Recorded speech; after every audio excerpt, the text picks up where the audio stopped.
أرسط زينة مسارحن تلاقتن صلاة حزب تجري بمخان قال حزب تجري نمخلاف زصرح زلو تجارو صباح بتاريخ حقن تحتت كم زخونو نبرتي كتما مقالة كريزم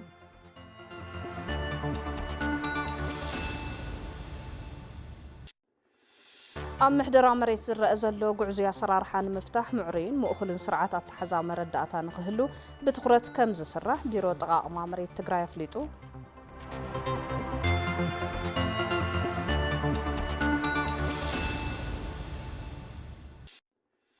أب تجري زناب أبز جمرن ورداتات قلت إفن سرحت حرشاخ جمران مقبار لعل كتتل مقبار كم زدلي كومشن أمرار حاس قاد حدقا تجري فليتو سبلو كان بزيناتات ساعتين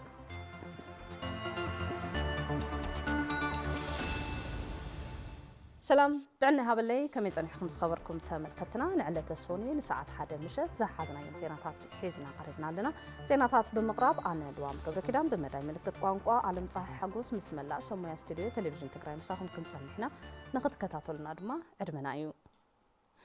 مسارحن تلا أختن طلعت حزب تقرأ بمخانق قال حزب تقرأ نمخلاف زي صرح زلو تقارو صباح بتاريخ حقن تحتتي كم زغنو نبرتي كتما مقالة قليصو تسفاي تحدث كم سعب كاربرناي منجسي إثيوبيا استفلالي كلكلاتاتن بدلاتن بمفصام حزب تግራይ ንምንብርካኽን ንምጽናትን ዝገብሮ ዘሎ ተግባር ብምምካት ለዓላውነትን ተመዛበልትን ንምምላስን ዘላቕ ሰላም ንምርጋጽን ህዝብ ትግራይ ዘካይዶ ዘሎ ቃልሲ ፍትሓውን ርትዓውን ምዃኑ ነበርቲ ከተማ መቐለ ገሊጾም ናብ ትግራይ ክመጽእ ዝግብኦ መድሓኒት ብኣግባቡ ይመጽእ ዘሎ ጠጠው ኢሉ ኣሎ ናብ ትግራይ ክመጽእ ዝግብኦ ናይ መንግስቲ ሰራሕተኛ መሃያ ኣይመጽእ ዘሎ ጠጠው ኢሉ ኣሎ ናብ ትግራይ ክመጽእ ዝግብኦ ነዳዲ ካልኦት ናሸቐጣ ሸቐጥ أقربتها يمثل زلوا كاوزي تبجيس كان قالس مخنيات زخانو كنتات اللو يوم زول حسابي زلني صباح لوم نعتبر هذا كسب حزي كم مربتو تفناقيلو هزنا فقد كندان كان على ده حمام تميتنيو الساعة زلوا تلذي وخول مخنيات لنا صلاتي لا يخون الخطونا لعل تحتي ولو نحنا قلنا سئلنا كفلنا إدنا إجرنا خرمينا نصبيهم ኣብዚ ሕዚ እዋን መሳርሕን ተላእኽትን ጸላእቲ ህዝቢ ትግራይ ብምዃን ቃልሲ ህዝቢ ትግራይ ንምኹላፍ ዝሰርሑ ዘለዉ ተጋሩ ጽባሕ ብታሪኽን ሕግን ተሓተቲ ከም ዝኾኑ ዝገለጹ ነበርቲ ከተማ መቐለም እዞም ኣካላት ካብ ተግባሮም ክቁጠቡ ይግባእ ኢሎም ተፈናቐልቲ ናብ ቦታኦም ይመለሱ ኣብ ዝብል ኣብ ክንዲ ዝራዋረው ትግራይ ንኹናት ትዳለወላ ትግራይ ንኻልኦት ስራሕቲ ትዳለወላ ዝብል ናይ ውሽጥና ጸላእቲ ተረፈ ዝገብርዎ ምንቅስቓስ ኣሎ عريو كخنن زلوا كن كالاسهم زلناون نصومن كومهم زولو صلاتنا نيم أفتي نايم خاطر عنك فاتني وسات خوني لهم تفانقل كيملس لابوتو كيملس جزاءته واحد كيملس لأخته ناي تلاقي الأخت حذا نتهزي يقول الله تفانقل يقول الله منجستون يقول الله هزون يقول الله دجا زلوا صلاتنا وشتن زلوا تأساسيرهم زجوروا زلوا مخنيات صباح زوجح نجارس تاريخهم كي يبلاشوا تم تدانا جرم زعتون كم بدنا جرم كوسو اللهم أنتم كونيلكم زعتهم سباتون دقيمكم دقاقيمكم تتحسوا صح من وريتكم تقرأيا سلوزي وشتنا هلو أبدقة نتقرأي ربح نجارينا كنصرح زلنا نمبر نتقرأي زود نهزب تقرأي زود سرحتك نصرح يبنان كوزي كن كوت اللهم زي الحساب يزلني سرحتها نفس زكاي زلوا قارصا سلازي نزيهم بترت كن كلا خلهم إذا شرح زي ناي طلعتي كتشيل خلالو ህዝብን መንግስትን ትግራይ ንምርጋጽ ሃለዋትን ድሕነትን ትግራይ ዘካይዶ ዘሎ ቃልሲ ንምዕዋት ካብኦም ዝድለ ኩሉ ከም ዝፍጹም ድማ ተዛሪቦም ካብ ኣርባዕተ ጣብያታት ከተማ ማይጨው ዝተወከሉ نبارات عقم تقادلتن حربنياتات وكلتي محبرات حفاش تكالات مرارحة تاختما أبهلو كنتات تقراي مسرت بمقبار زتيوم كنتيبا كتما مايجو اي تاقيتاتشو سجد بمسواتن مقسلتن جاقانو دق حزبي استرخب سلام بمزراق منتن كبرن حزب تقراي ناب حادا قازقتو تاقبارات حزب تقراي بهيراو حادنتو بمتنخار كالس يقبا إلوم تساتفتي تزتا أبصها بوريتو أبز حز اوان أبلع الحزب تقراي أنصلا ليزولو حادا قان مبرعان أبز قبر سي كاب آتم زد الله كله خمس فتسمو الركاكيتهم حلافي بيت صحفة حوها زبادو تقراي اي تقبر مدهن سيوم حلواتن دحنتن حزب تقراي نمرققات حبرت سب حدنت كمكت كم زقبا حبيرهم كتصاب حافتو بسرات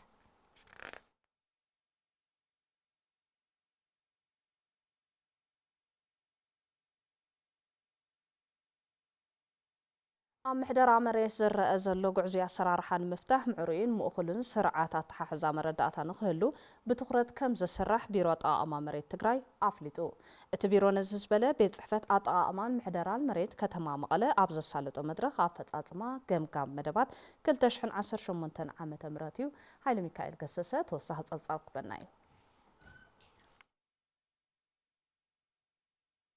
بيت صحفت أطاقمان محدران مريت كتما مقالة أب 2018 عام تمرز بجرتان مدبان نابت تقمتي كابز السغاغرو 727 هكتار مريت اتي 319 هكتار نسدرا سواتن حربنياتاتن زكاتته بمدبا زتحلالف مخانو حلافه بيت صحفت ايت زرو تخلبران ارديوم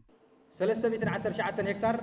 بمدبا تمحلالفو نتشعت شحن 840 ناي 3 معراف سواتنا نسدرا سوات توهابت حستو 150 هكتار حزي كالي نمناسي متأشا نعسرت شح زغون منسي تمامرح بزفقدو نا 146 هكتار متأشا تمحلالي فلي እቲ ቤት ጽሕፈት ተወሪሩ ካብ ዝነበረ 180 ሄክታር መሬት እቲ 150 ሄክታር ኣብዚ ዓመት ናብ ባንኪ መሬት ክምለስ ከም ዝገበረ እውን ሓቢሮም ተሳተፍቲ ትገምጋማዊ ስልጠና ስራሕቲ ምሕደራ መሬት ንግዕዜና ዝተቃልዐን ህዝቢ ንገልታዕታ ዝዳርግ ዘሎን ብምዃኑም ተናቢብና ክንሰርሕ ይግባእ ኢሎም ናባና ዝተመደቡ ስድራ ስውእ 50,000 ሜትር ካሬ ናይ ትዲኤ ጉዳእቲ ኣካል ተጋዲልቲ መንኣሰይ ኣብ ዘይተኻሕሰ ኣመሓዲርናዮም መን ከተማ ክፍለ ከተማ ይኮነን መሓዲሮም ተመሓዲሮም ምስ መፁ ትቦታ ተመሓዲሩ ምዃኑ ንፈልጥ ሰናይ ምሕዳር ኢና ፀገም ንፈጥር ዘለና ክንብል ከለና ደብዳቤ ሃቦም ዳሕረ ጻሪና ክንቦም ኢና ተባሂሉ ሳይት ፕላን ሂብናዮም በቲ ደብዳቤ መሰረት መጨረሻው ሽኻል ክንሸክል ተለና ታይ ኮይኑ ዞም ስድራ ስውእ ኣብ ኣየር እንሳፊፎም ገሊኦም ቤት ፍርዲ ይኸስስ ኣይተኻሕስናን ዝብሉ ገሊኦም ድማ ናይቲ ዲኤ ካርታኒና ኢሎም ጠጠው ይብልዎም ነባር ትሕዝቶ ናይቲ ሓረስታይ ናብ ከተማ ከኣተሎ ፀገም ከይፈጥር ብዝርዝር ረክቡና ዘይሕጋዊ ዝኾነ ኸ ኣፍርስ ተባሂሉ ገፊሕ ገረብ ከይተረፈ ኣብ ደብሪ ዝነበረ ማርያም ድሓን ዝነበረ ሽብጣ ኣብ ማይ ፀዶብ ዝተወሰነ ክፋሉ ዘይሕጋዊ ዝበሃል ቦታ ኣፍሪሱ ከተማ መቐለ ርኽክብ ፈፂሙ እዩ ሕዚ ሰሪሕኩሞ ዘለኹም ካዳስተር ክንድዚ ተሰሪሑ ተባሂሉ ተፀብፂኡ ዘሎ ልዕሊ ትነባሪ ካብ ከተማ ወፊሩ ተሓራስ መሬት ገዚኡ ነባር ትሕዝቶ ተፅዲቅኩምሉ ብካቢነት ሲኹን ብኻሊእ ሲኹን ተወዲ ተባሂሉ ካርታ ክዕደረ ተዳልየሎ ይሕመና ኣነ እቲ ግዕዚና ክሳዕ ክንደይናይ ቀቲልና ከም ዘሎ ክንፈልጥ ክንክእል ኣለና ኣፍሪቃ ዘለዎ ዓድታት መሬት ብቴክኖሎጂ ዝቆጣጠሮ ንሕና ግን ኣብ መሬት ባንኪ እቲና ብቴክኖሎጂ ምቁጣር ኣዊና ብዘመናዊ ቴክኖሎጂ ንስራሕዮ ማለት ሕዚ ክንሰርሖ ፍቃደኛ ዲና እቲ መድረኽ ከም ቢሮ ጽቡቕ እታት ዝረኸብናሉ እዩ ዝበሉ ሓላፊ ቢሮ ኣጠቓቕማ መሬት ትግራይ ዶክተር ፍስሓ ሃፍተጽዮን ኣብ ተዋረድ ስልጣን ስዒቡ ዝፍጠሩ ዘሎ ፀገም ንምፍታሕ ክስራሕ ኢሎም ኣብቲ ናይ ስልጣን ተዋረድ ዘሎ ግልጽነት ምጉዳል ዝምልከት ስቂሉ ንመቐለ ጥራሕ ዝምልከት ኣይኮነን ንቢሮ ጥራሕ እውን ዝምልከት ኣይኮነን I think ከም ክልል መንግስቲ 341 እንዲዩ ወይ ካልኦት ኣዋጃት ናይ ስልጣን ክፍፍል ዝምልከት ዘሎ ፀገም ክነስተኻኽል ያው ሓደ እታወት ወሲድና ኣለና ማለት እዩ ካልኦት እውን ከም ኤግዛምፕል ዝጠቅስ ዘለኹ እምበር ብጣዕሚ ብዙሓት ከም ቢሮ ክነጥፈሎምን ክንተሓጋገዘሎምን ዝግበአና ነገራት ወሲድና ኣለና ኣብ መሬት ዘሎ ጉዕዚ ምሕደራ ኩልና ንግንዘቡ ብምዃኑ ነዚ መሰረታዊ ፀገም ዝፈትሕ ምእኹል ኣተሓዛ መረዳእታ ክህሉ ክስራሕ ኢሎም ዶክተር ፍስሓም ቫልዩና ተሸርሺሩ ናብ ጉሕለት ኣቲና ኣለና እዚ ቁርፅ ዘለ ፀገምና እዩ ጉሕለት ይስዕረና ኣሎ ክንጠፊ ኢና ከም ህዝቢ ኣብዚ ከባቢ ምስዕርና ድማ ብሕጊ ብቴክኖሎጂ ክንገብረን ዝግበአና ነገራት ኣለዋ እታ ቴክኖሎጂ ከይትሰልጥ እውን ኣቲቱና ይገብር እዩ ትሕጊ ከይዕሪ ወይ ክጠምም እውን ገለገለ እዩ ተኣቲቱና እዩ ንዑ እውን ዝፀልዎ ዲሰንትራላይዝድ ዝኾነ ኣድሚኒስትሬሽን ብጣዕሚ ኤክስፔክት ይግበር እዩ ዲሰንትራላይዝድ ዝኾነ ኣድሚኒስትሬሽን ዋላ ዲቮሉሽን ዋላ ልዕሊ እዩ መረዳእታ ግን ሴንትራላይዝድ ክኾነ ኣለዎ ትራንስፓረንት ክኾነ ኣለዎ ምክትል ከንቲባ ከተማ መቐለ ኣይተረዳኢ ገብረ እግዚኣብሔር ብወገኖም መሬት ቁልፊ ሃፍቲ ህዝብን መንግስትን ብምዃኑ ነዚ ሕዚ ዘለናሉ ጉዳይ ምርግጋፅ ህልውና ኣብ ግምት ብዘእተዎም ተናቢብኻ ነዚ ፀገም ንምፍታሕ ክስራሕ ኢሎም መሬት ዝዓበየ ሃፍቲ ሓደ ዓብዪ ሃፍቲ ናይ ትግራይ እዩ ስለዚ ፀገማትና ንምፍታሕ ፀገም እውን ከይኸውን ንባዕሎም ምቕራፍ ዝተወደበ ቃልሲ ንግበር ዝብል ነገር ተጠቓላሊ ዝተዋሃበ ርእቶታት ወሲድና ብዙሕ ክንፍትሽ ዲጋኣውት ክንገብር ዘግብር ምዃኑ ውሽጥና ተመሊስና ብክፍለ ከተማ እውን ብባዕልና እውን ከም ቤት ፅሕፈት እውን ተመሊስና ርኢና ንሕና እውን ክንገብሮ ዝግባአና ኣስተዋፅኦ ክንገብር ቃል ኣቲና ሓቢርና ተቃሊስና ክንስዕር ኢና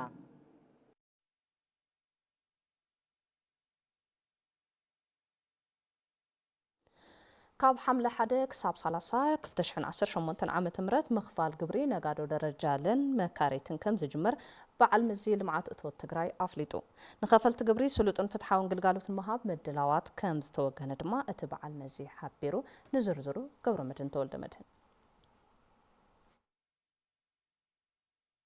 ካብ 1 ሓምለ 2018 ዓመተ ምህረት ንዝጅምር ምኽፋል ግብሪ ጠቕላሊ ናይ ምድላው ስራሕትን ናብ ተግባር ምስጋርና መልኪቱም በዓል መዚ ልምዓት እቶት ትግራይ ኣብ ዝሃቦ መግለጺ ካብ 1 ሓምለ ክሳብ 30 ሓምለ 2018 ዓመተ ምህረት ደረጃለን መከራይትን ግብሪ ናይ ምኽፋል ስራሕት ከም ዝጅምር ዝገለጹ ምክትል ዋና ዳይሬክተር በዓል መዚ ልምዓት እቶት ትግራይ ኣይተ ወልደ ገብርኤል ኣጽባሃም ልዕሊ 200,000 ተገልገልቲ ስሉጥ ፍትሓዊ ኣገልግሎት ንምሃብ ምድላዋት ከም ዝተወገነ ርድዮም ኩሉ ኣብቱ ግብሪ ዝኸፍለሉ ማእኸል ተረኺቡ ግብሩታ ዝተወሰነት ልግብሪ ዝኸፍለላ ግዜ እያ ትኾን ዘላ ዕለት ሓምለ ጀሚሩ ክሳብ 30 ሓምለ ይቕፅል ኣሎ ማለት እዩ። እዚ ናይ ሓደ ወርሒ ግዜ እኒኦ ግን ኣብዚ ሓደ ወርሒ እዚ ዝግልገል ብጣዕሚ ብዙሕ እዩ። እዚ ደረጃ ለኢና ኢልና ወይ ብርክለ ንብሎም ከፈልቲ ግብሪ መካረይትስ ክኾኑ ይኽእሉ ነጋዶስ ክኾኑ ይኽእሉ እዮም ኣብዛ ግዜ እዚኣ ዝኸፍሉ እዚኣቶም ክኸፍሉ እንተለዉ ልዕሊ 200,000 ኣለና ተገልጋለ ብዛ ወርሒ እዚኣ ዝግልጋል ብጣዕሚ ከቢድ እዩ ብዙሕ እዩ ስእልካ ብቁፅር ክትሪኦ ተለኻ እዚ ኢና ነገልግል ዘለና ነዚ ክንዲ ዝከኣል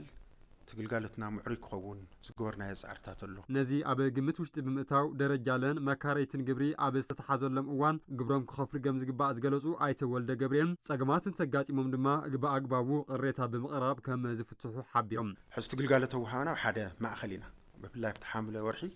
ንግዲ እውን ክህሉ እዮም ቤት መዘጋጃ እውን ክህሉ እዩ ካልኦት ናይ ግልጋሎት ወሃብቲ እውን ኤንድ ሙሉእ መዓልቲ ዝወሃበሉ ትግልጋሎት ከይዕጾ ዋላ ንቱ ዝሰርሕ ሰብ ሙሉእ መዓልቲ ግልጋሎት ዝወሉ ኩነታት እውን ማቻችና ኢና ዘለና ናይ መኸተ ስራሕትና ዘለዎ ትርጉም ተገንዚቡ ብእዋኑ ክኸፍል ይግባእ ፀገማት ተሃልዮም ድማ ኣግባብ ስርዓት ናይ ቅሬታ ኣሎ ቅሬታ ዝፍትሐሉ ስርዓት ኣሎ ቅሬታ ዝቐርበሉ ግዜ ኣሎ ከመይ ቅሬታ ይስማዕ ካብኡ እንድሕር ዘይዓግዩ ከመይ ናብ ይግባእ ይኸይድ ዝብል ስርዓታት ኣለዉ እዚኦም ተኸቲልካ ነተረዳዳእና ክንፈትሖ ንኽእል ኢና ምስ ባንኪ ቴሌን መብራህትን ድማ ምትእግጓል ከይጋጥም ምርድዳእ ከም ዝተገበረ ገሊፆም ሕዚ ምስ ባንክታት ምርድዳእ ጌርና ኢና ብዋናነት ንግዲ ባንኪ እዩ እቲ ናይ መንግስቲ ግብሪ ዝእክቡ እቶም ካልኦት ባንክታት እውን ኣብኡ ብፅሒት ዘለዎም ብፍላይ ሎሚ እቲ ጥረ ገንዘብ ምስ ዘይምህላው እውን እቲ ገንዘብ ብምትሕላፍ ወይ ትራንስፈር ተጠቒምካ ዝግበር ክፍሊታት ኣሎ ምስ ኩሎም ክንረዳዳእ ፈቲና ኢና ምስ ናይ መብራህቲ ምቁራፅ እውን ተመሳሳሊ የጋጥም ይትፀገም መብራህቲ ምቁራፅ ክጋጥም እንተሎ ሕዚ ንሕና ብሲስተም ኢና ክነኽፍሎ እዚ ናይ ቴሌ ኔትወርክ እንድሕር ተቋሪፆ ይሰርሕ ስለዚ እዚ ዝገበርናዮ ምድላው ክንዲ ዝከኣል ጀነሬተራት ክዳለዋ ዝገበራ ከተማታት ወረዳታት ኣለዋ ቅድም ክብል ዝቐረበ ዜና ብመሳርሕትና ገብረ እግዚአብሔር ገዳሙ ዝቐረበ እዩ ነይሩ ናብ ካልእ ዜና ክንሰግር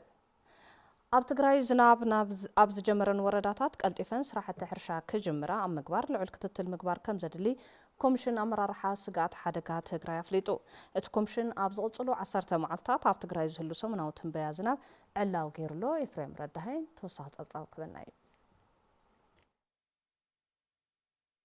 ኣብ ዝቕፅሉ 10 መዓልትታት ኣብ ትግራይ ዝህሉ ኩነታት ኣየር ብዝተፈላለየ መጠን ዝናብ ከም ዝመጽእ ሰሙናዊ ትንበያ ኮሚሽን ኣመራርሓ ስጋት ሓደጋ ትግራይ ኣመልኪቱ ብመሰረት እቲ ትንበያ ኣብ ዞባ ምዕራብ ትግራይ ዝርከባ ወረዳታት ወልቃይት ጸገዴ ቃፍታ ሕሞራ ቆራሪት ዳንሻን ማይካድራን ካብ 50 ክሳብ 80 ሚሊ ሜትር ዝናብ ክረኽባ ትጽቢት ይግበር ኣብ ዞባ ሰሜን ምዕራብ ትግራይ ድማ ወረዳታት ኣስገደ ጸለምቲ ጽምብላ ታሕታይ ኣድያቦን ታሕታይ ቆራሮን ካብ 30 ክሳብ 60 ሚሊ ሜትር ዝናብ ክረኽባ ይግመት ኣብ ዞባ ማእኸል ትግራይ ድማ ኣብዝሓ ወረዳታት ካብ 20 ክሳብ 50 ሚሊ ሜትር ዝናብ ክረኽባ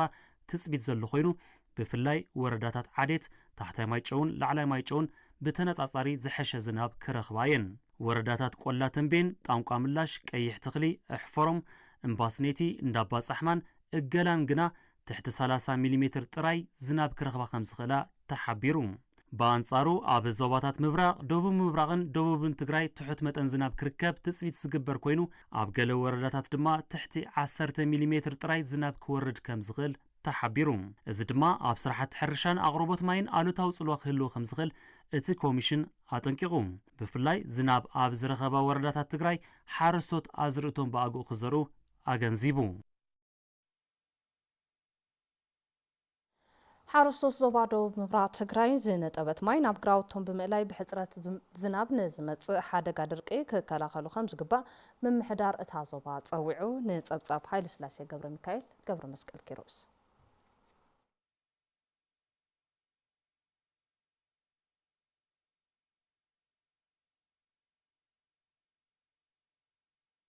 ኣብ ጸጥታ ክረምታዊ ማዕቶት ምእካብ ግብርን ኣዲቦም ዋናዊ መብርህ ዝሃቡ ዋና መሓዳር ዞባ ደቡብ ምብራቅ ትግራይ ኣይተ ከላለ ሓጋዚ ኣብታ ዞባ ልዕሊ 130,000 ሄክታር ተሓራሲ መሬት ከም ዘሎን ካብዚ እቲ 35,000 ሄክታር ብክላስተር ከም ዝለምዕን እዚ መሰረት ዝገበረ ምድላው ተወጊኑ ናብ ተግባር ተኣትየሉ ይብሉ ብድምር ከም ዝኾነ ናብ 130,000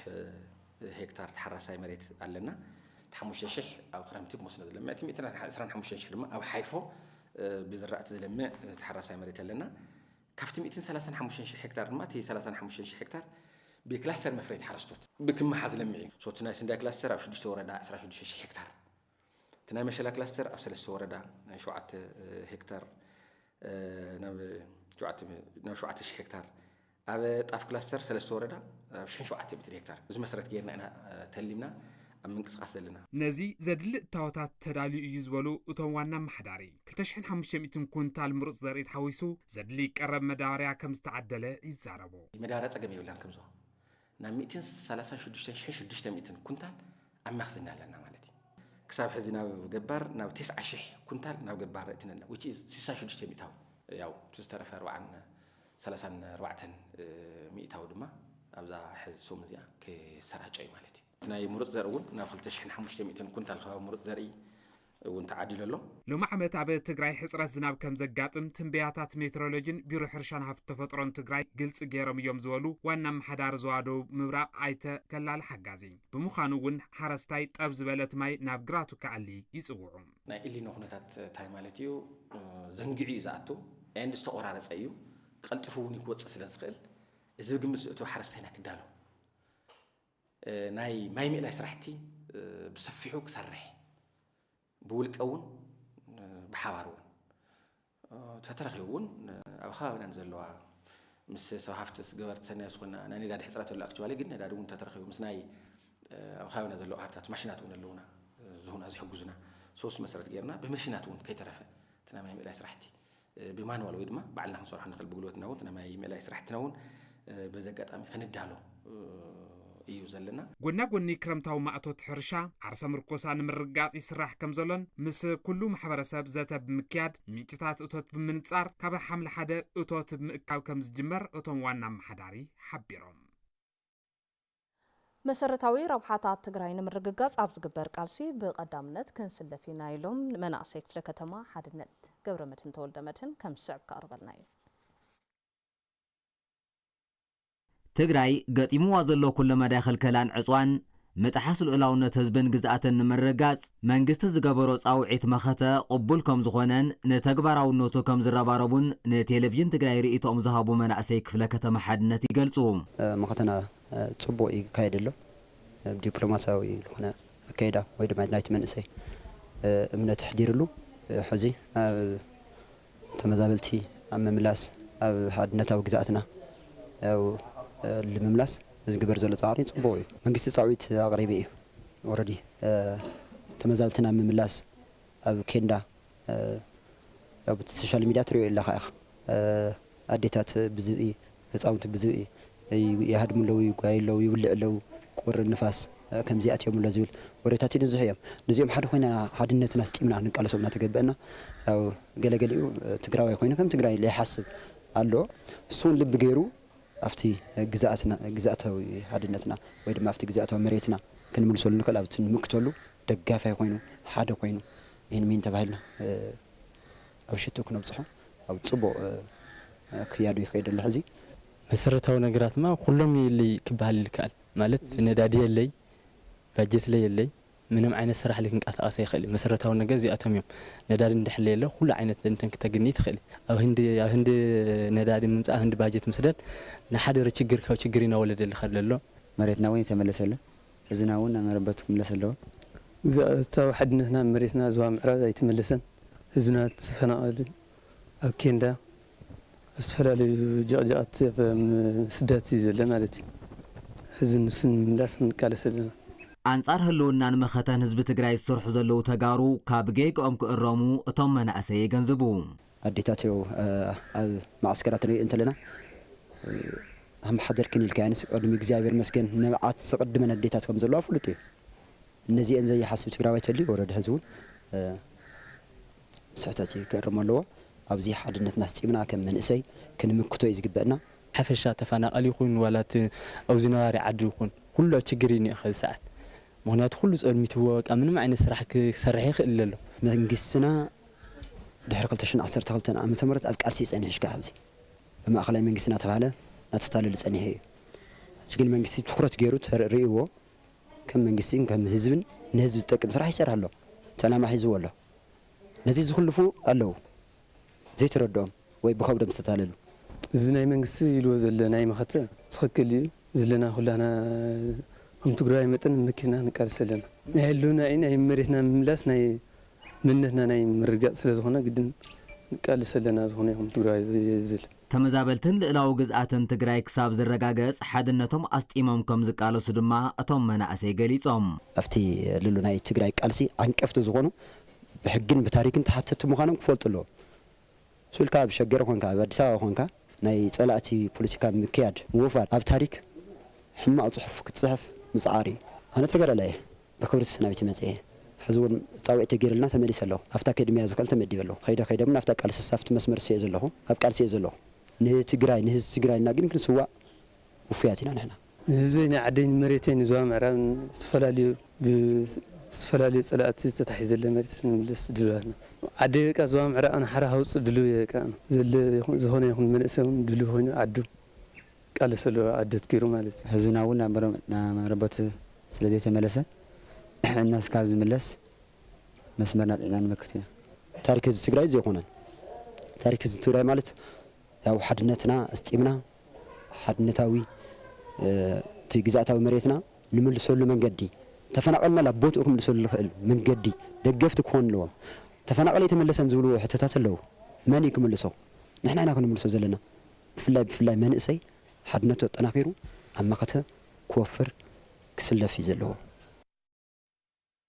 ንዓርሰ ምርኮሳ መሰረት ዝኾነ ዓመታዊ ግብሪ ብእዋኑ ክእከብ ኣበርቲዖም ከም ዝሰርሑ ኣመራርሓ ጣብያታትን ወከልቲ ማሕበረሰብን ከተማ ኣክሱም ገሊጾም እቶም ኣመራርሓን ወከልቲ ማሕበረሰብን ግብሪ ንዳግመ ሕውየት ትግራይ ብዝብል መሪሕ ሓሳብ ኣብ ዝተሳለጠ ዋዕላ ከም ዝገለጽዎ ጸላእቲ ትግራይ ብቁጠባ ንምድኻም ዝገብርዎ ዘለዉ ውዲት ንምፍሻልን ዓርሰ ምርኮሳ ንምርግጋጽን ሕብረተሰብ ዓመታዊ ግብሪ ብእዋኑ ክኸፍልን ምስ መዳርግቲ ኣካላት ተዋዲዶም ከም ዝሰርሑ ገሊጾም ኣብ ዝቕጽሉ 2 ዋርሕ ዝስርሑ ክረምታዊ መደባት ብፍላይ ምኽፋል ግብርን ካልኦት ልምዓታዊ ስራሕትን ሕብረተሰብ ብስፍሓት ብምስታፍ ዝተተሓዘ ትልሚ ንምዕዋት ውዳበታቶም ከም ዘጠናኽሩ እቶም ኣመራርሓን ወከልቲ ማሕበረሰብን ወሲኾም ገሊጾም ሓላፊ ቤት ጽሕፈት ልምዓት እቶት ከተማ ኣክሱም ኣይተ ፍስሓ መብራህቱ ሎም ዘበን ዝእከብ ግብሪ ንምርግጋጽ ዳግመ ሕውየት ትግራይ ዘለዎ ትርጉም ዝለዓለ ብምዃኑ ሕብረተሰብ ዓመታዊ ግብሪ ብእዋኑ ብምኽፋል ኣብ ምህናጽ ድልዱል ቁጠባ እጃሙ ክወፊ ይግባእ ኢሎም ተወካሊ ምምሕዳር ከተማ ኣክሱም ኣይተ ጸጋይ መስፍን ጸላእቲ ህዝቢ ትግራይ ብቁጠባ ንምንብርካኽ ዝገብርዎ ዘሎ ምንቅስቃስ ንምብዳህ ውሽጣዊ ዓቕሚ ምጥንኻር ወሳኒ ከም ዝኾነን ነዚ ንምግሃድ ድማ ግብሪ ብእዋኑ ምኽፋል ወሳኒ ኢሎም ከም ጸብጻብ ፍስሓ መዝገበ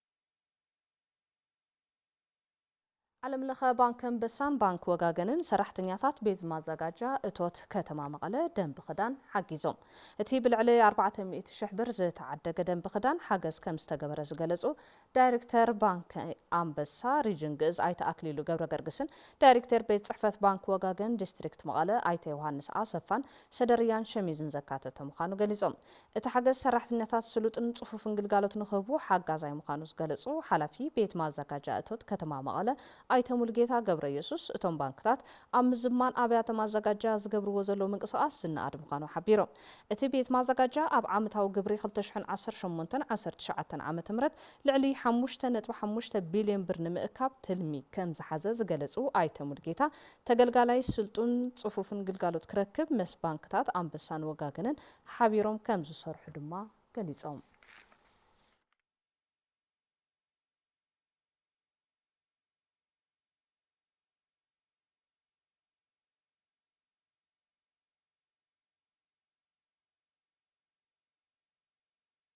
باركس خبركم تملكتنا الساعات زي زحرنا يوم زيناتات عبز زازمنا مزلو مدبات تلفزيون تقراي سنة صانح تكون لكم تمنينا سلام